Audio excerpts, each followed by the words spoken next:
Olá, vamos direto ao ponto hoje. A conta de luz. A gente viu aí, em setembro, outubro de 2025, a ANEEL manteve a bandeira vermelha. Em outubro, patamar 1, né? Isso deu um acréscimo de R$ 4,46 para cada 100 kWh. E a justificativa oficial, aquela que a gente ouve: pouca chuva, reservatório baixo, tem que ligar as termoelétricas e elas custam mais caro. Ok, tá. Mas vamos olhar isso com mais calma. Porque aí começa a surgir uma coisa, curiosa, né? Um paradoxo mesmo. Ao mesmo tempo que dizem que a conta tá mais salgada porque precisa usar térmica cara por falta de água, a gente está vendo um monte de notícia, de dado, mostrando que tem muita energia renovável, principalmente solar, sendo desligada, impedida de entrar no sistema. Para entender essa contradição aparente, a gente mergulhou fundo aqui. Vimos artigos do Jota, da PV Magazine Brasil, informações do governo, de associações do setor. E a nossa missão aqui é tentar conectar esses pontos, sabe? Por que estão cortando energia limpa e barata enquanto a gente paga um extra pela térmica? Quais são as consequências disso tudo? O que está por trás? Essa análise é fundamental, porque o que a gente vê é uma interação bem complexa, né? Entre como o sistema elétrico opera, a infraestrutura que a gente tem, as regras do jogo, os custos que chegam para a gente, para o consumidor, e até o jeito como os impostos funcionam nisso tudo. O mais interessante é tentar entender como essas peças se encaixam, ou, nesse caso, não se encaixam para gerar esse cenário conta alta e, ao mesmo tempo, desperdício de energia limpa. Vamos tentar desvendar isso. Começando pelo que dói mais, né? O bolso. A tal da bandeira vermelha. Ela serve para mostrar quando gerar energia ficou mais caro. Como a gente depende muito de hidrelétrica, se chove pouco, falta água. Aí, para garantir que não falte luz para ninguém, o ONS, que é o Operador Nacional do Sistema, manda ligar as termoelétricas. E essas térmicas, olha, geralmente são bem mais caras mesmo. Elas queimam combustível, né? Gás natural, óleo, às vezes carvão, e isso tem um custo. Fora que nem sempre são tão eficientes quanto uma hidrelétrica ou as fontes novas como solar e eólica. Elas são, historicamente, o nosso plano B, sabe? Para quando tá cerco ou quando todo mundo liga o ar-condicionado ao mesmo tempo. O problema é quando esse plano B vira rotina. Aí o custo geral da energia sobe. Aquele valor, os R$ 4,46 por 100 kW, é justamente esse custo extra sendo repassado. E é aí que a história fica realmente intrigante.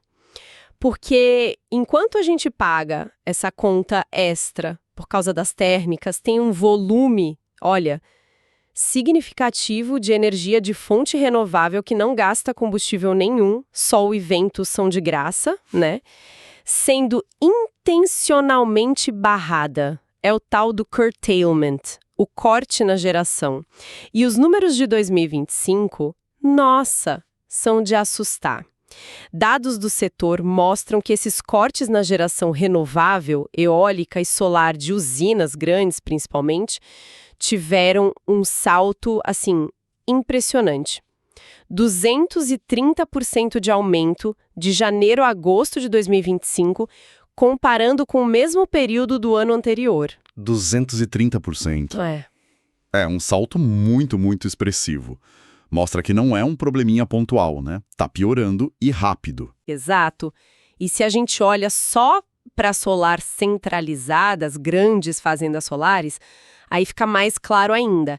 Em agosto de 2025, por exemplo, teve pico que quase 20% de toda a energia solar que poderia ser gerada simplesmente foi cortada. Desligada pelo operador. E na média de janeiro a agosto foi coisa de 13%, 14% da energia solar centralizada disponível que se perdeu. Foi jogada fora por causa desses cortes. Isso é. Nossa, é muita energia. A gente está falando de terawatts-hora, TWH, sendo desperdiçados.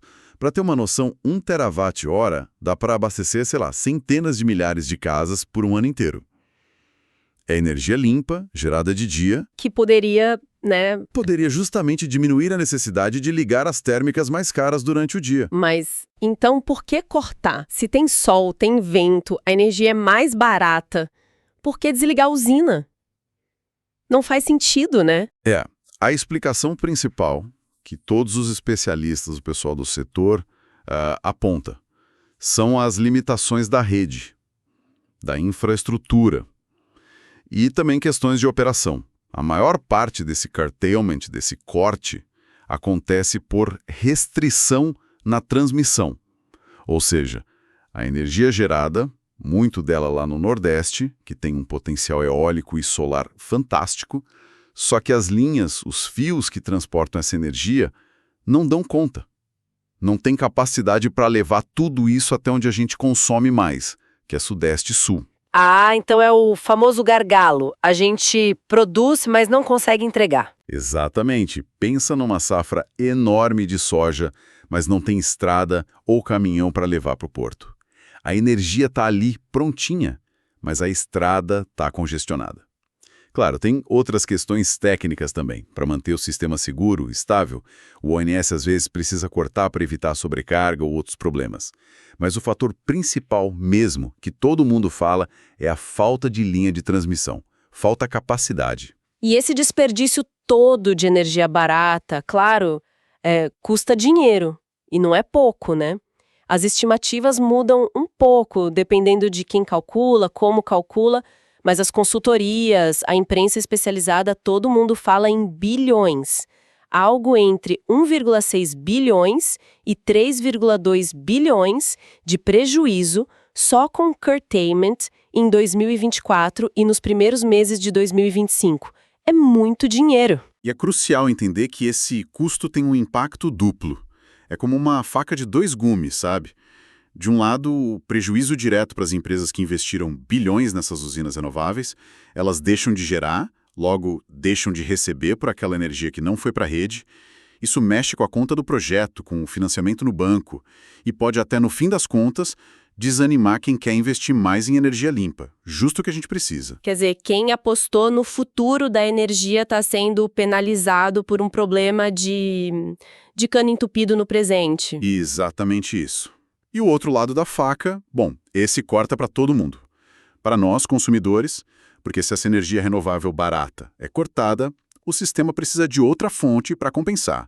E qual é? Muitas vezes, a térmica, que, como a gente já viu, é mais cara. Ligar térmica aumenta o tal do custo marginal de operação.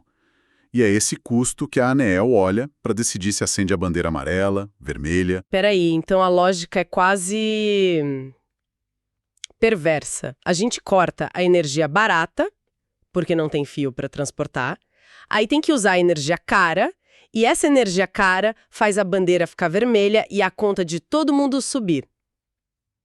É isso mesmo? Em essência, sim. É isso.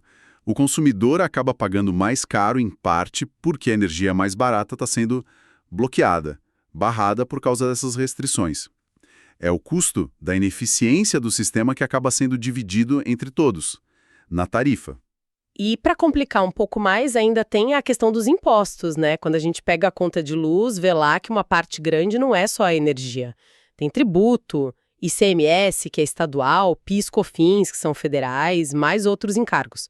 Somando tudo, dá, sei lá, uns 15%, 20% do valor final. Depende do estado, da faixa de consumo. O ICMS geralmente é o que pesa mais. E aí tem um ponto que alguns analistas levantam, que é um possível desincentivo meio escondido na estrutura atual. Como esses impostos principais, ICMS, PIS, COFINS, eles incidem sobre o valor total da conta e não só sobre o custo da energia lá na ponta, acontece uma coisa curiosa. Quando a conta sobe, por causa da bandeira vermelha, que veio pelo custo da térmica que foi ligada em parte pelo corte da renovável, a arrecadação desses impostos para o governo estadual e federal também sobe, automaticamente. Quer dizer, então, que quanto mais cara a energia fica por causa desses problemas todos, mais o governo arrecada imposto em cima dessa energia cara. É isso. Matematicamente, sim. É um efeito direto do jeito que a conta é feita hoje. Isso levanta uma questão importante. Não é sobre a intenção de ninguém, tá? Mas sobre o incentivo que o modelo atual acaba gerando. Será que um sistema onde o aumento do custo da energia, seja por ineficiência, por falta de linha, por falta de chuva, resulta em mais dinheiro entrando via imposto? Será que isso não acaba, mesmo que indiretamente, tirando um pouco da urgência de resolver os problemas lá na raiz? Os problemas que causam esse custo alto? É um ponto delicado, né? Não é acusar ninguém de querer a conta alta de propósito, mas é analisar se a regra do jogo, do jeito que tá, não cria uma situação onde manter as coisas como estão, mesmo sendo ineficiente, gera um benefício fiscal automático. Exato. É fundamental ter clareza sobre esse efeito. Não é teoria da conspiração, não. É uma consequência que dá para ver, que dá para medir do modelo atual de tarifa mais imposto. Reconhecer isso é o primeiro passo para a gente discutir se essa é a melhor forma de incentivar a eficiência, de buscar uma tarifa mais baixa e de acelerar a transição para uma matriz energética, otimizada de verdade. Ok. Diante disso tudo, energia barata jogada fora, energia cara sendo usada, conta alta, imposto subindo junto, qual é o diagnóstico principal para esse nó, para esse paradoxo energético brasileiro? Onde que está o problema maior? Olha, as fontes do setor, os especialistas, os documentos oficiais, todos são bem consistentes, apontam para o mesmo lugar. O gargalo principal é a infraestrutura de transmissão, a rede elétrica. Ela não cresceu no mesmo ritmo que a geração renovável, principalmente lá no Nordeste. Como a gente falou, as associações estimam que metade, talvez mais, de todo esse corte, todo esse curtailment é por causa direta dessas restrições na rede. Falta capacidade nas linhas, falta estrada para a energia passar. E construir linha de transmissão não deve ser simples, né? Não é algo que se faz, sei lá, em 6 meses. De jeito nenhum. É um processo longo, complexo, tem planejamento, tem licença ambiental, tem que conseguir autorização para passar a linha nas propriedades, né, direito de passagem, e depois tem a obra em si. Leva anos. Todo mundo sabe que precisa expandir a rede, tem leilão para isso, está programado, mas a velocidade com que as coisas acontecem parece que não está dando conta. Não está acompanhando o ritmo que as novas usinas chegam e nem o tamanho do problema do curtailment, que só aumenta. Então tem um problema técnico, claro. Falta estrada. Mas essa decisão de todo dia, corta a solar aqui e liga a térmica ali. Mesmo sabendo disso tudo, isso não manda um sinal econômico meio complicado também. Manda, sim, com certeza. Quando a operação do sistema, por falta de opção melhor ou de regra mais adequada, escolhe sistematicamente cortar a fonte que não tem custo de combustível, solar, eólica, e ligar a fonte cara, que é a térmica, o resultado prático é um sistema operando mais caro do que precisaria. E como a gente viu, esse custo vai para a tarifa e influencia a arrecadação. E tem mais, a falta de um jeito rápido e justo de compensar quem gera energia por esse corte. Tipo, pagar pela energia que a usina poderia ter gerado, mas não gerou porque a rede não deixou, isso também distorce o sinal para o investidor. Quem vai querer botar bilhões numa usina nova sem saber direito quanto da energia vai poder vender de fato? Entendi. O problema é técnico, mas as decisões de operação e a falta de regra clara de compensação acabam tendo essas consequências econômicas e atrapalham os sinais para o mercado. Bom, então o que fazer? Para onde apontam as soluções, pelo que a gente viu nas fontes? Basicamente, as soluções se concentram em 3 eixos principais. E eles precisam andar juntos, sabe? O primeiro, imagino que seja resolver o gargalo, a falta de linha. Exatamente. Investimento urgente e prioritário em infraestrutura. Isso quer dizer acelerar ao máximo a construção das linhas que já estão no papel e identificar onde mais precisa. Mas não é só linha, não. É investir também em tecnologia que ajuda a rede a ser mais flexível, a aguentar mais. Tipo, armazenamento com bateria, que guarda a energia do sol para usar de noite. Ou equipamentos como compensadores síncronos, que ajudam a manter a rede estável mesmo com muita energia eólica e solar, que variam mais. Certo, infraestrutura é chave. E o segundo eixo? Compensação justa e sinalização correta. Precisa criar, e rápido, uma regra clara no setor para ressarcir quem tem a usina pelo curtailment, que acontece por culpa da rede, não por culpa dele. Isso não é só para ser justo com o investidor, não. É principalmente para mostrar o custo real dessa restrição. Se o operador do sistema tiver que pagar por essa energia cortada, ele vai ter um incentivo econômico para achar um jeito de cortar menos. E, claro, dá mais segurança para quem quer construir novas usinas. Faz sentido. Se o engarrafamento gera um custo claro para alguém, a tendência é procurar solução para o trânsito fluir melhor. E o terceiro ponto? O terceiro é a reforma regulatória e fiscal. Teria que repensar o jeito como a tarifa de energia é montada e principalmente como os impostos entram nessa conta. O ideal seria separar a arrecadação de imposto desses aumentos de custo que são temporários, conjunturais, tipo falta d'água ou gargalo na rede, evitar que uma crise ou uma ineficiência vire automaticamente um bônus de arrecadação. Isso forçaria um foco maior em resolver o problema na raiz para baixar o custo da energia de verdade. E quem ganha com isso é o consumidor. Essa parte talvez seja a mais difícil, né?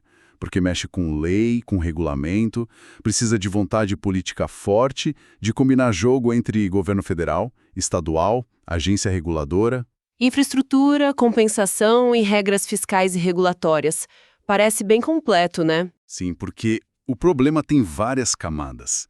Não adianta só construir linha se a regra de operação ou o imposto continuam, de certa forma, premiando o custo alto. As três coisas têm que avançar juntas.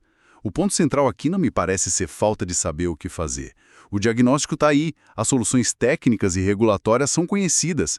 A questão é a velocidade, a prioridade que se dá a isso e a capacidade de realmente implementar essas mudanças de forma rápida e eficaz. Resumindo então nossa análise, a gente está vivendo um paradoxo energético muito claro. Um país com um sol e um vento incríveis, com potencial gigante para gerar energia limpa, barata, mas que está jogando fora uma parte cada vez maior dessa energia, porque a rede não dá conta, e ao mesmo tempo a gente liga a termoelétrica mais cara, mais poluente, e isso ajuda a deixar a conta de luz mais pesada para todo mundo. É uma situação que, nossa, dá o que pensar, né? Exatamente. Reforça muito essa ideia de que as soluções estruturais a gente sabe quais são. Expandir e modernizar a rede, usar armazenamento, criar regra clara para compensar o curtailment, ajustar a tarifa e o imposto para incentivar a eficiência.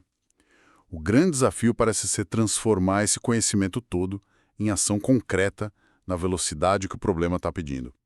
Superar as barreiras técnicas, econômicas, políticas, que acabam mantendo essas ineficiências que a gente vê hoje. E para a gente fechar, fica aqui uma provocação para a nossa reflexão.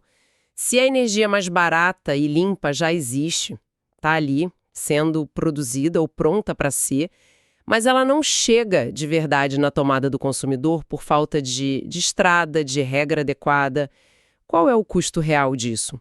Não só financeiro que a gente vê na conta todo mês, mas o custo estratégico para o Brasil, para o nosso desenvolvimento sustentável, para a nossa indústria ser competitiva, por meio ambiente, até que ponto os incentivos ou os desincentivos que estão aí no sistema hoje, incluindo essa coisa da arrecadação que sobe junto com a tarifa, até que ponto isso pode estar, mesmo sem querer, atrasando a nossa caminhada para um sistema elétrico que seja, ao mesmo tempo, otimizado, mais barato e mais limpo para todo mundo. Fica aí a reflexão.